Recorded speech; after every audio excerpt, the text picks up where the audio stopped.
దానికి సంబంధించి వేల కోట్ల రూపాయల ఒప్పందాలు జరుగుతున్నాయి భారతదేశంలోనే తయారీ కంపెనీలు. కానీ ఇన్ టైంలో పూర్తి చేయడం వాళ్ళ వల్ల కావట్ల.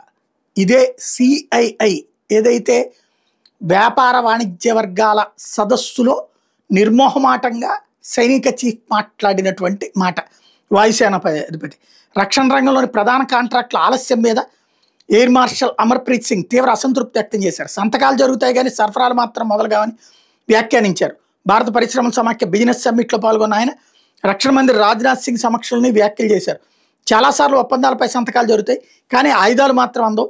ఒకసారి గడువు నిర్ణయించుకున్నాక ఆ ప్రకారం పనులు పూర్తి కావాలి. నాకు గుర్తున్నంత వరకు ఒక్క ప్రాజెక్టు కూడా సకాలంలో పూర్తి కాలేదు. మనం సాధించలేని పనికి వాగ్దానాలు ఎందుకు? ఒప్పందం మీద సంతకాలు చేస్తున్నప్పుడు అది సాకారం కాదని కొన్నిసార్లు మనకు ఖాయంగా తెలిసిపోతుంది. అయినా మనం సంతకాలు చేస్తాం, ఏం చేయాలో తర్వాత చూద్దాం అనుకుంటాం. అక్కడే ప్రక్రియ నిలుగారిపోతుంది.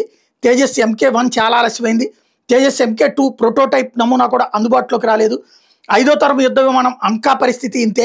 పారదర్శకత చాలా అవసరం. మనం ఒక్కసారి దేనికైనా కట్టుబడితే దాన్ని అందించి తీరాల్సిందే. మేక్ ఇన్ ఇండియా కోసం వాయుసేన శక్తి వంచన లేకుండా పనిచేస్తుంది. రానున్న 10 ఏళ్లలో మన పరిశ్రమల ఉత్పత్తిని గణనీయంగా పెంచగలవు. ప్రస్తుతానికి మనం త్వరగా చర్యలు తీసుకోవడం అవసరం. దళాలను శక్తివంతం చేసుకుంటేనే యుద్ధాల్లో గెలుస్తామంటూ ప్రీత్ సింగ్ చెప్పడం అన్నటువంటిది సంచలనాత్మకమైనటువంటి అంశం. యుద్ధరంగంలో వేగంగా మారిపోతున్న సాంకేతికతలు అందిపుచ్చుకోవాలని సింగ్ అభిప్రాయపడ్డారు. యుద్ధరంగంలో ప్రతిరోజు కొత్త సాంకేతికత అందుబాటులోకి వస్తున్నట్టు చూస్తున్నాం. మనం ఎక్కడున్నాం, భవిష్యత్తులో మన అవసరాలు ఏంటి అనే దాని మీద ఆపరేషన్ సింధూర్తో స్పష్టమైన అవగాహన వచ్చింది. మనం చేయాల్సింది చాలా ఉంది. ఆపరేషన్ సింధూర్ మన దేశ విజయం. త్రివిధ దళాలు అత్యంత వృత్తి నైపుణ్యంతో సమన్వయంగా పనిచేశాయి. నిజంతో పాటు దేవుడు కూడా మన పక్షాన ఉన్నాడని భావిస్తున్నా. అంకా ప్రాజెక్టు ప్రైవేట్ రంగం కోసం కూడా క్లియర్ చేశారు. ఇది చాలా పెద్ద నిర్ణయం.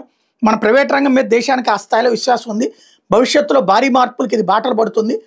సైన్యానికి పరిశ్రమలకు మధ్య విశ్వాసం మరింత పెరగాలన్నారు. ఇది ఏదో ప్రభుత్వానికి వ్యతిరేకం అన్నటువంటి కోణంలో కొంతమంది వాగుతున్నారు.